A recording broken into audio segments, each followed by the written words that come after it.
Hello, bachcho. Let's read this question. So this question says, which of the following statement is not correct about a planet revolving around the sun in an elliptical orbit?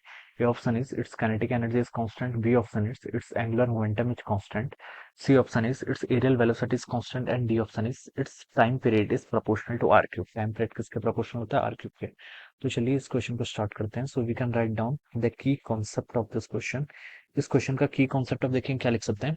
Planet revolving around the sun. ठीक है, तो देखिए बच्चों, ये जो आपको तीन statement दिए हैं ये आपके कैपलर्स लॉ पर बेस्ड है. किस पर? आपके कैपलर्स लॉ बोल सकते हैं या फिर कैपलर्स ने देखिए लॉज ऑफ प्लैनेटरी मोशन को डिस्क्राइब करने के लिए क्या थी, तीन यहाँ पर लॉज दी थे. ठीक है, कैपलर्स की फर्स्ट लॉ देखिए क्या बताती. कैपलर्स की फर्स्ट लॉ बताती कि जो आपके प्लैनेट्स होते हैं they revolve around the sun in an elliptical orbit. कैसे रिवॉल्व करते हैं? इलिप्टिकल ऑर्बिट में. Alright, this is the orbit and this is sun. Sun यहाँ पर हो सकता है आपकी one of the foci of the ellipse. ठीक है, जो इलिप्स की क्या होती है, दो फोसाई होती है. यहाँ पर कहीं पर क्या होगा, आपका सन होगा. और प्लेनेट क्या करेंगे, let this is the sun, planet will revolve around the sun. ठीक है, इन एन इलिप्टिकल ऑर्बिट. तो ये किस ऑर्बिट में क्या करता है, इलिप्टिकल ऑर्बिट में आपका रोटेट करता है with the sun at one of the foci. ठीक है, एक फोसाई पर क्या होगा, आपका सन होगा. सो this is the Kepler's first law of motion. ये क्या बताता है आपका, this is the Kepler's first law of motion. ठीक है, कैपलर्स की देखिए आपके सेकंड लॉ क्या है, इसको हम देखिए लिख सकते हैं. Planet revolve around the sun.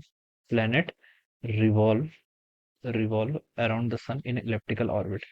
Planet revolve around the sun in elliptical orbit. Elliptical orbit with sun at one of the foci. Alright, this is the Kepler's first law.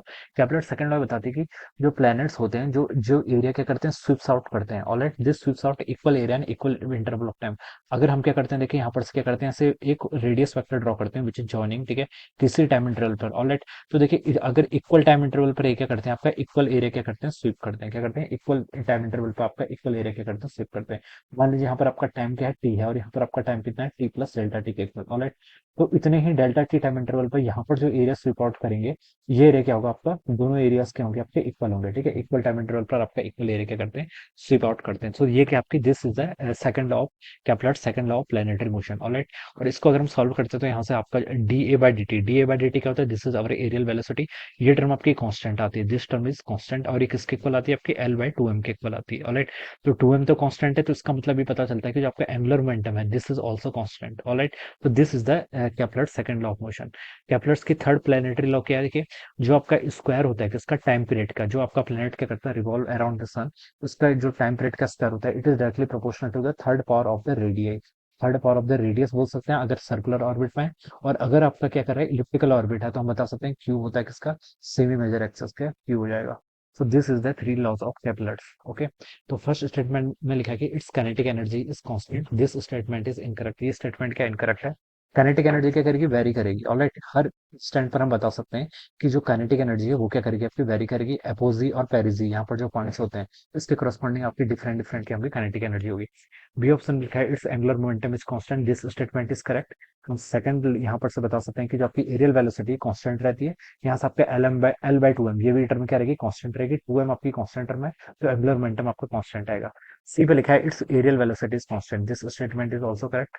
D में its time period is proportional to time period is proportional to r cube. Uh, its time period is proportional to r cube.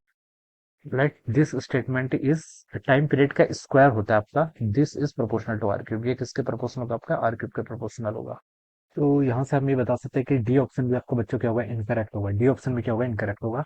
जो time period का square होता है, it is proportional to r cube. ये proportional होता है r cube का. Right, तो D statement भी आपका इनकरेक्ट होगा. आपसे क्वेश्चन पूछ रखा है which of the following statement is not correct. तो यहाँ से देखिए ए ऑप्शन भी आपका नॉट करेक्ट है, डी ऑप्शन भी आपका क्या है, नॉट करेक्ट है. यहाँ से हम लिख सकते हैं कि जो आपका ए एंड डी होंगे, A and D are the answers of the question. ठीक है, आर दी आंसर्स, ये क्या रहेंगे, इस क्वेश्चन के करस्पॉन्डिंग आपके आंसर हो जाएंगे. Okay, so I hope you all understood this concept. All the best and thank you so much.